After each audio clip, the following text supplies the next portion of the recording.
नमस्कार मित्रांनो, तू रे माझा मितवा मालिकेच्या आजच्या भागामध्ये आता सगळेजण बसलेले असतात. गुरुजी म्हणत असतात की साखरपुड्याचा मुहूर्त टळून चालला आहे. तेव्हा आजी म्हणते की नाही, जोवर ईश्वरी अर्णव येत नाही तोवर हा साखरपुडा होणार नाही.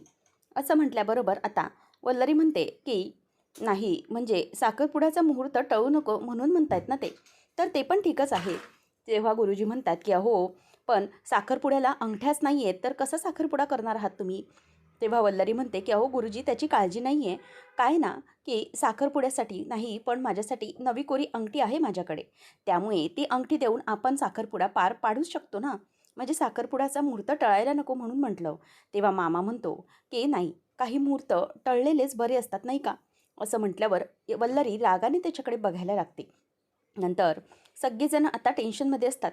ईश्वरी अर्णव कधी येत आहेत? तर इथे नमू ही एका ठिकाणी गपचूप शांत बसलेली असते. समोरून ईश्वरी चालत येते आणि तिला माहीतच असतं की नमूताई इथे बसलेली असणार, म्हणून ती तिथून चालत चालत येत असते. तेव्हा नम्रता अगदी एकटीच रडत कसला तरी विचार करत तिथे बसलेली असते आणि ईश्वरी जेव्हा तिला पाहते तिला खूप वाईट वाटतं. म्हणजे नमूताईचं अगोदरही असंच घडून गेलं आहे. लग्न मोडल्यानंतर जो काही त्रास तिला आणि घरच्यांना भोगावा लागला आहे, हे सगळं ईश्वरीला माहीत असतं. त्यामुळे ह्यावेळेला तिला काही करून हा त्रास तिला होऊन द्यायचाच नसतो. म्हणून ईश्वरी नमूजवळ येते आणि म्हणते की नमूताई. तेव्हा ईश्वरीला ती विचारते की तू ईशू इथे काय करतेस? तेव्हा ती म्हणते की हो, इथे मी तुझ्यासाठी आली आहे. मग त्यावेळेला नमू विचारते, पण तुला कसं कळलं की मी इथे आली आहे ते? तेव्हा ईश्वरी म्हणते की मी ताई ओळखते ना तुला पहिल्यापासून. मला माहिती आहे तू कुठे जातेस ते, केव्हा आणि काय जातेस, त्यामुळे मी इथे बरोबर आली. मला माहीत होतं की तू इथेच असणार, म्हणून मी तुला इथेच भेटायला आले. तेव्हा ईश्वरी तिला म्हणते की ताई, पण हे सगळं आता नको. नमू म्हणते की का, आता कशासाठी आलीस पण तू इथे मला सांग. तेव्हा ईश्वरी म्हणते की ताई, मी तुला जिथे तू असायला हवंस ना तिथेच घेऊन जायला आली आहे. तेव्हा मग ईश्वरीला ती विचारते की म्हणजे नक्की काय म्हणायचं इशू तुला? तेव्हा ईश्वरी म्हणते की ताई, प्लीज तू माझ्यासोबत चल. आता यावेळेला तुला तिथे असणं जास्त गरजेचं आहे. प्लीज इथे थांबू नकोस. तेव्हा मग ईश्वरीला ती विचारते की पण कुठे आणि काय? नक्की कुठे घेऊन जाणार आहेस इशू तू मला? ईश्वरी म्हणते की ताई, ते सगळं आपण नंतर बोलू. तू प्लीज आता माझ्यासोबत चल. असं म्हणून ती ईश्वरी आता ताईच्या हाताला धरते आणि त्यानंतर मग तिला ती घेऊन चाललेली असते. त्यानंतर मग आता आकाश हा आतमध्ये साखरपुड्यामध्ये बिझी असतो. अर्णव विचार करतो की कुठे गेली असेल मिस इंदोर? काहीच पत्ता नाही आहे. हिच्या घरालाही कुलूप आहे आणि गेली कुठे असेल अशी न सांगता हिचा फोन का बंद लागत असेल? नक्की काय घडलं असेल? असा विचार अर्णवच्या डोक्यात आता येत असतो. आणि नक्की काही प्रॉब्लेम तर झाला नसेल ना? मिस इंदोर कुठल्या प्रॉब्लेममध्ये तर फेस करत नसेल ना? असं म्हणून तो आता विचारच करत तिथेच उभा असतो. आणि जर ईश्वरी सापडला नाही तर काय करायचं या कल्पनेने तो अगदी हादरून गेलेला असतो आणि तिथेच उभा असतो. ती आल्याशिवाय साखरपुडा पण सुरू होणार नाही. नक्की करायचं तरी काय, असा विचार त्याला येतो. तेवढ्यातच त्याचा फोन वाजतो आणि हॅलो, कोण बोलत आहे असं विचारल्यावर समोरून म्हणतात की मी इन्स्पेक्टर बोलतो आहे, इन्स्पेक्टर जाधव. मला तुम्हाला एक गोष्ट विचारायची आहे की तुमच्या घरून कोणी प्रॉब्लेममध्ये आहे का किंवा बेपत्ता आहे का? तेव्हा अर्णव म्हणतो की काय बोलताय तुम्ही? त्यावर ते इन्स्पेक्टर सांगतात की आम्हाला एक डेड बॉडी सापडली आहे. आणि त्यावेळेला अर्णव म्हणतो की व्हॉट, काय बोलताय तुम्ही हे इन्स्पेक्टर? तेव्हा तो म्हणतो की हो, एक डेड बॉडी सापडली आहे आणि त्या बाईच्या अंगावर साडी होती. हे ऐकल्यानंतर आता अर्णवला जबरदस्त धक्का बसतो. अर्णव पोलिसांचा फोन कटच करतो. तेव्हा इन्स्पेक्टर म्हणतात की फोन कट केला, नेमकं काय झालं असेल? तेव्हा अर्णव आता टेन्शनमध्ये येतो आणि विचार करतो की काय, एक डेड बॉडी सापडली आहे आणि मिस इंदोर पण गायब आहे. नक्की काय झालं असेल? अर्णव आता प्रचंड घाबरतो. काय बोलावं काय नाही त्याला काही सुचत नसतं. अर्णव विचार करतो की हे सगळं कसं झालं असेल? ती मिस इंदोरच असेल का? आता मी काय करू? खरंच मला काहीही सुचत नाही आहे. अर्णवला आता काय बोलावं काही कळत नाही. एका क्षणात त्याचं सगळं कोसळून गेलेलं असतं. नंतर मग अर्णव तसाच एका ठिकाणी पूर्ण त्याचं अंग कोसळल्यासारखं, अंगात त्राण नसल्यासारखं तो खाली पडलतच चाललेला असतो. तेवढ्यातच ईश्वरी मागून येते आणि आवाज देते की सर. आता आवाज दिल्याबरोबर अर्णव तिच्याकडे बघायला लागतो. तिला पाहिल्यानंतर अर्णवला जबरदस्त धक्काच बसतो. तो तिच्याकडे आता धावत जातो आणि म्हणतो की मिस इंदोर कुठे होतीस तू? आणि तिच्या अगदी हाताला वगैरे धरून जोरात तो जाब विचारत असतो. ईश्वरी म्हणते की अर्णव सर, काय झालं आहे? काही प्रॉब्लेम आहे का? तेव्हा तो म्हणतोय की प्रॉब्लेम? तुला कळतंय का मिस इंदोर तू काय केलंस ते? तेव्हा ईश्वरी म्हणते की सर काय झालंय नक्की सांगा ना. तेव्हा मग अर्णव म्हणतो की तू कुठे गेली होतीस पहिले सांग मला. तुला कळतंय की तू सापडत नव्हतीस म्हणून मला किती टेन्शन आलं होतं. नको नको ते विचार येऊन गेले डोक्यात. तू जर सापडली नसतीस तर मी काय केलं असतं तुला कळतंय का. तेव्हा आता मिस इंदोर हे तुझं वागणं खूपच इरिस्पॉन्सिबल आहे. हे असं वागणं बरोबर आहे का. असं न सांगता घरातून निघून जाणं हे बरोबर नाही. मी तुला मागेही सांगितलं होतं. पण असं का वागलीस तू सांग मला. का नाही सांगितलंस. ईश्वरी म्हणते की सर माझं एक काम होतं म्हणून मी. तेव्हा तो म्हणतो की काम होतं तर सांगून जायचं ना. तुझा फोन बंद लागत होता. तुझ्या घरी गेलो तर तुझ्या घरीही लॉक होतं. तुझे घरच्यांचेही फोन बंद होते. याला काय समजायचं मी सांग ना. तेव्हा ईश्वरी म्हणते की सर मला कळत नाही आहे पण तुम्हाला नेमकं काय झालं आहे. तेव्हा तो म्हणतो की काय झालं आहे मला समजत नाही आहे. जर तू सापडली नसतीस तर मी काय केलं असतं. कसा राहिलो असतो मी. तू विचार केलास का जरा. तेव्हा आता ईश्वरीला हळूहळू लक्षात यायला लागतं की अर्णवला ईश्वरीची खूप काळजी आहे आणि काळजीमध्येच प्रेम लपलेलं आहे हे देखील ईश्वरीच्या लक्षात येऊ लागतं. तेव्हा मग ईश्वरी म्हणते की अर्णव सर प्लीज शांत व्हा. म्हणजे मी आता आली आहे आणि खरंच माझा फोन बंद होता ते मला माहीत नव्हतं. अर्णव सर असं म्हटल्यावर तो तिथून बाजूला जातो आणि म्हणतो की मला काहीच बोलायचं नाही आता तुझ्याशी. असं म्हणून तो आता बाजूला जाऊन उभा राहतो. ईश्वरी त्याला समजावायला जाते आणि म्हणते की प्लीज सर माझं ऐकून घ्या ना. मग अर्णव आता ईश्वरीकडे बघतो. ईश्वरी म्हणते की सर पण तुम्हीच तर म्हणता ना की आपलं नातं हे लवलेस आहे. आपलं लग्न हे देखील प्रेम प्रेम नाही आहे लवलेस आहे. तर मग या लवलेस नात्यामध्ये तुम्हाला माझी किती काळजी वाटते. मी थोड्या वेळासाठी गायब झाले तर तुम्ही कसे झालात. तुमची कंडिशन बघा.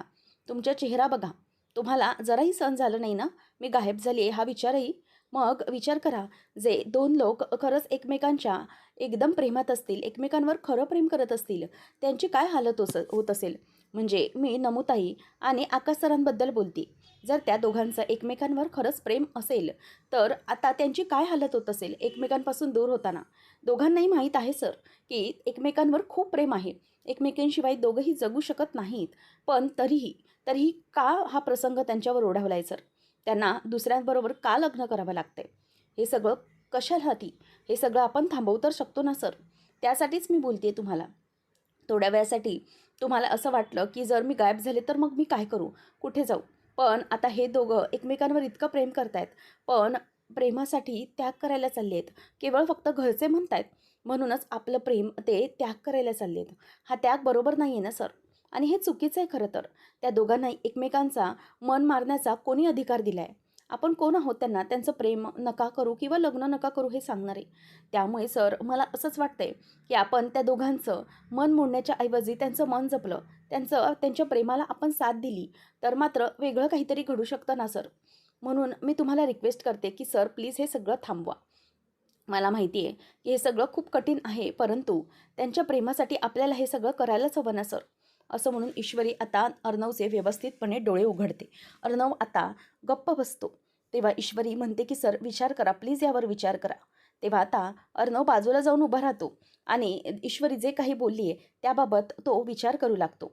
नंतर मग ईश्वरी म्हणते की सर अजूनही वेळ गेलेली नाही आहे.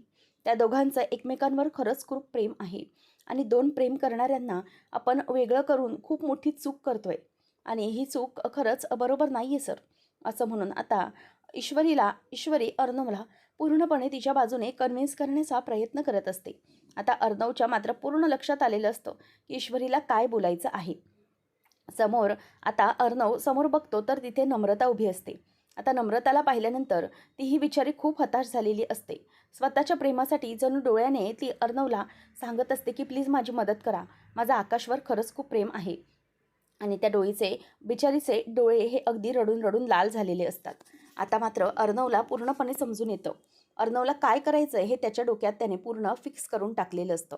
आता तो नम्रताजवळ येतो आणि नमूला म्हणतो की माझा प्रेमावर विश्वास नाही आहे परंतु तुझा तर आहे ना. तुमचा एकमेकांवर प्रेम आहे आणि एकमेकांवर विश्वास आहे ना. तेव्हा नमू त्याच्याकडे बघायला लागते. ईश्वरी ही त्याला नमूला समोरूनच मान इशारा करून सांगते की पुढे जा ताई मी आहे तुझ्यासोबत.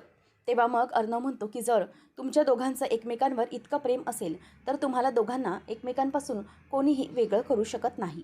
असं म्हटल्यावर आता इथे नमू मात्र खूप खुश होते कारण की फायनली अर्णवने म्हणजेच तिच्या जिजूने तिची साथ दिलेली असते आता आकाश हा तिथे बिचारा एकटा असतो. तेव्हा मग आकाश आता असा हरू नये आणि भाऊ म्हणून एक मोठा त्याच्या पाठीशी राहण्यासाठी अर्णवने एक मोठा स्टँड घेतलेला असतो. अर्णव आता नम्रताचा हात धरतो आणि म्हणतो की प्लीज माझ्यासोबत चल, असं म्हणून तो आता तिला सोबत घेऊन जातो. ईश्वरी मात्र खूप खुश असते की अर्णव सर आता नक्कीच काहीतरी करतील. अर्णवचं मन वळवण्यात ईश्वरी यशस्वी झाली हे तिच्या लक्षात आलेलं असतं. अर्णव नमूचा हात धरून येत असतो. तेव्हा आता सगळे गुरुजी आणि बाकीचे म्हणतात की खूप वेळ होतोय, साखरपुड्याचा मुहूर्त टळून जातोय, त्यामुळे लवकरात लवकर आता आपण साखरपुडा करून घेऊया. तेव्हा वल्लरी म्हणते की हो गुरुजी, मी तेच तर सांगत होते. ही घ्या अंगठी आणि आपल्याला हा साखरपुडा आता लवकरात लवकर उरकून घेतला पाहिजे. तेव्हा समोर मग जे त्या सदावर्ते म्हणजेच मेघनाचे बाबा असतात ते म्हणतात की हो, आपण आता साखरपुड्याला सुरुवात करूया, म्हणजे कसं मुहूर्त टळून जायला नको. वल्लरी पण बोलते की हो, अगदी बरोबर, म्हणजे आपण सुरुवात करायला हवी. त्याच वेळेला आता आकाश आणि मेघना या दोघांनाही समोर आणतात आणि म्हणतात की या दोघंजणी असे समोर या. खरंच किती मस्त जोडा दिसतोय दोघांचा, एकमेकांना अगदी शोभून दिसत आहेत दोघंजणं, असं वल्लरी आता त्या दोघांना बोलायला लागते. मेघना पण बाजूला येते आणि आकाश मेघना दोघंजणही बसलेले असतात. तेवढ्यातच मेघनाची आई तिला अंगठी देते आणि आकाशला देखील वल्लरी एक नवी कोरी अंगठी देते. आता मेघना ही आकाशकडे बघतच राहिलेली असते. खरं तर या साखरपुड्यामुळे ती खूपच खुश असते. परंतु अंजलीला आकाशची पूर्णपणे परिस्थिती कळते, परंतु मामी अजिबात ऐकायला तयार नसते. तेव्हा आता मामी म्हणते की आकाश, अरे विचार कसला करतोयस, चला साखरपुड्याचा मुहूर्त टळून जातोय, त्यामुळे चला एकमेकांच्या आता पटापट बोटांमध्ये रिंग घाला आणि साखरपुडा संपला असं आपण सगळ्यांना जाहीर करूया. असं म्हटल्यानंतर इथे आता आकाश हा खूपच जास्त विचारामध्ये असतो. तो जेव्हा नम्रताच्या हातात बोटात अंगठी घालत असतो, ते सगळे क्षण त्याला आठवतात की कशाप्रकारे त्याने नम्रताच्या बोटात अंगठी घालून विल यू मॅरी मी नम्रता असा प्रपोज तिला केलेला असतो आणि हे सगळं त्याला आठवत असतं. तेवढ्यातच आता आकाशला वल्लरी म्हणते की आकाश, अरे मेघनाच्या बोटामध्ये अंगठी घाल. आता असं म्हटल्यावर मेघना देखील खूप अशी लाजत असते आणि आकाशकडे बघत असते. त्यावेळेला आकाश हा समोर तिच्याकडे बघतो आणि तिच्या बोटामध्ये अंगठी घालायला चाललेला असतो आणि अंगठी घालत असताना समोरून एक मोठा आवाज येतो, थांब आकाश. आता सगळेजण आकाशकडे अगदी बघत असतानाच आश्चर्याने टाळ्या वाजवत असताना बाहेरच्या दिशेने दरवाजाकडे बघतात. तेव्हा तिथे समोर अर्णव असतो. अर्णव आता जोरात थांब आकाश असा आवाज देतो. तेव्हा मात्र आकाश तिथल्या तिथेच थांबतो. त्याला आकाशला आता समोर नम्रता अर्णवबरोबर येताना दिसत असते. तिला पाहिल्यावर आकाशची अगदी कळी खुलते.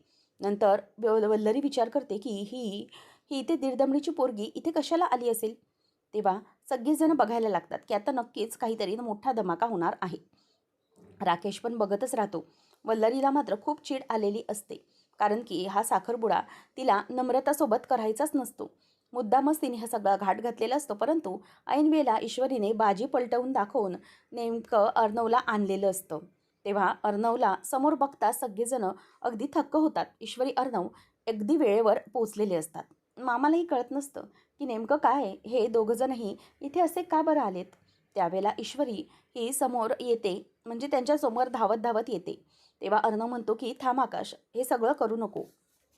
आकाश आता तिथल्या तिथे त्या मेघनाला घालत असलेली अंगठी बाजूला घेतो आणि लगेचच अर्णवच्या बाबतीत म्हणजेच नमूच्या बाबतीत विचार करायला लागतो, तिच्याकडे बघतो.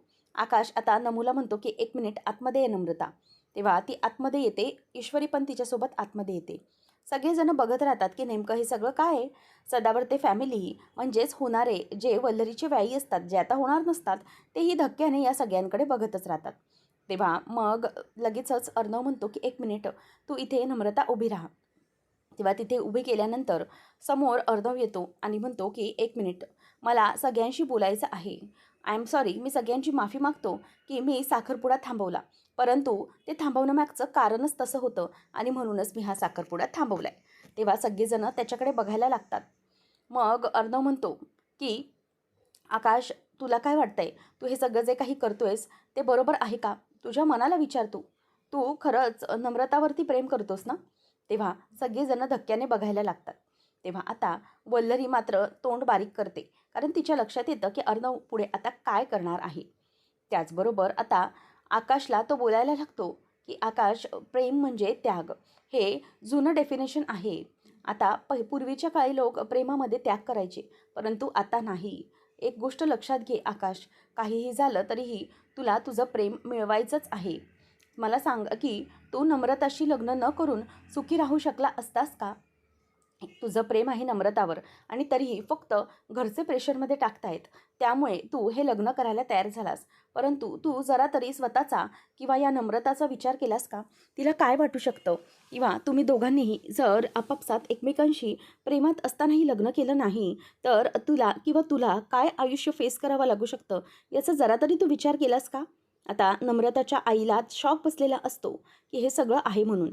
नंतर मग आकाशला अर्णव म्हणतो की तुझं जर नम्रतावर प्रेम आहे तर तू तिच्याशीच लग्न करायला पाहिजे होतं ना. तू हे सगळं का केलंस? म्हणजे तुझ्या मनाविरुद्ध जाऊन हे सगळं करण्याची काहीच गरज नव्हती. त्यामुळे नम्रताबरोबर हा अन्याय आहे असं मला वाटतं. किती काही झालं तरीही तू तुझ्या मनाला समजवायला हवं होतंस. जे काही आहे ते फेस करून तू जिथे तुझं मन मानतंय तिथेच लग्न करायला हवंस ना. हे बघ, तू आत्ता तर लग्न करशील परंतु आयुष्यभर पस्तावशील. तू तुझ्या या एका निर्णयामुळे 3 आयुष्य स्पॉईल होणार आहेत, लक्षात घे. जर हाच निर्णय तू चुकवला तर पुढे आयुष्यात काय करशील? तू जर आयुष्यात लग्न करून खुशच राहू शकला नाहीस तर मग काय करशील? आता अर्णव आकाशचे देखील सगळ्यांसमोर डोळे उघडण्याचा प्रयत्न करत असतो. सदावर्ते फॅमिली बघतच बसते. तर इथे राकेश मात्र गप्प तोंड करून असतो, कारण की इथे सगळा फॅमिली ड्रामा बघायला त्याला फार मजा वाटत असते. आता अर्णव म्हणतो की हे बघ आकाश, जे काही आहे ते मी समजून घेऊ शकतो, परंतु हे अजिबात समजून घेऊ शकत नाही की तू तुझ्या प्रेमाबद्दल कॉम्प्रोमाइज करशील. आयुष्यभर मी तुला दुःखात नाही पाहू शकत. जरीही तू मेघनासोबत लग्न केलं तरीही तू दुःखातच राहशील आणि तू तिलाही सुखी ठेवू शकणार नाहीस, कारण की तुझं तिच्यावर प्रेमच नव्हतं कधी. तुझं फक्त नम्रतावर प्रेम आहे. मग तू हे सगळ्यांना सांगू शकत नाहीयेस. म्हणूनच मी तुला आता सांगतो की प्लीज विचार कर यावर. अजूनही वेळ गेलेली नाही. मेघनाचंही आयुष्य स्पॉईल होण्यापासून तू वाचवू शकतोस. त्यामुळे मी हात जोडून रिक्वेस्ट करतो. मेघना, इट्स अन हंबल रिक्वेस्ट की तू प्लीज विचार कर. तुला अशा मुलासोबत लग्न करायला आवडेल का, की जो तुझा कधी होऊ शकत नाही, जो कधी तुझ्यासोबत प्रेम करूच शकत नाही? तेव्हा मामी म्हणते की अर्णव, एक मिनिट. तेव्हा मग मामीला तो म्हणतो की मामी प्लीज तू शांत बस. आता यामध्ये काहीही बोलू नको, कारण की आता तू स्वतः अगदी मनापासून नाही त्याला लग्न करायला तयार केलंस. पण एक गोष्ट लक्षात ठेव, आता लग्न म्हणजे स्वतःचं मन मारणं नाही. स्वतःचा निर्णय घेण्याचा त्याला पूर्णपणे अधिकार आहे. तू प्लीज त्याला प्रेशरखाली आणून लग्न करायला भाग पाडू नकोस. आणि घरात किती प्रकारचं प्रेशर हे चुकीचं आहे. आणि लग्नासाठी तर एखाद्याला प्रेशराईज करणं हे फार चुकीचं आहे. हा त्याचा इंडिपेंडंट क्वेश्चन असलं पाहिजे आणि त्याचं आन्सर त्यालाच येता आलं पाहिजे. म्हणूनच आकाशवर आता हा निर्णय आहे की त्याला काय करायचं आहे. आणि मेघना, मला तुलाही रिक्वेस्ट करायची आहे की तूही प्लीज विचार कर या बाबतीत. जर आकाशचं तुझ्यावर प्रेम नाही तर तो लग्न करून तुम्ही दोघंही खुश राहू शकता का? प्लीज यावर विचार कर आणि तू डिसिजन घे. प्लीज मी दोघांनाही रिक्वेस्ट करतो. आताच्या या घडीला तुम्ही निर्णय घ्या, म्हणजे तिन्ही आयुष्य स्पॉईल होण्यापासून वाचतील. असं अर्णव आता दोघांनाही समजावतो. मामीची बोलती त्याने पूर्णपणे आता बंद केलेली असते.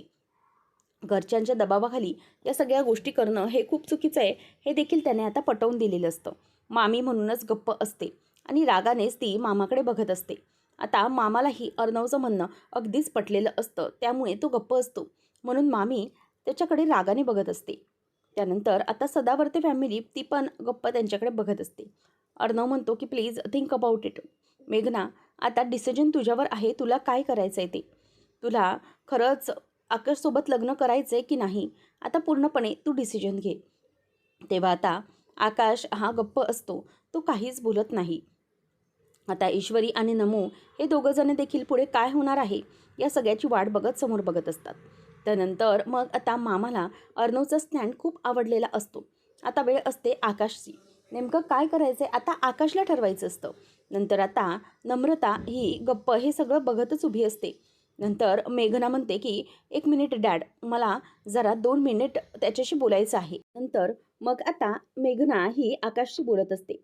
मेघना आकाशला म्हणते की आकाश, जर तुझं हे सगळं आधीपासूनच होतं, तुझं अगोदरच जर मेघनावर प्रेम नव्हतं, नम्रतावर प्रेम होतं, तर मग तू का मला अगोदर नाही सांगितलं? जर तू आधीच मला ही गोष्ट फ्रँकली सांगितली असतीस तर मग आज ही वेळच आली नसती. हे सगळं आता घडलंच नसतं जे आता घडतंय. त्यामुळे आकाश, मला असं कधी नको आहे की तू तुझ्या मनाच्या विरोधात जाऊन, तुझं माझ्यावर प्रेम नसताना किंवा लग्न करण्याची इच्छाही नसताना तू माझ्याशी लग्न करावंस असं मला कधीही वाटणार नाही. आणि तू दुःखी व्हावंस असंही मी कधी विचार करू शकत नाही.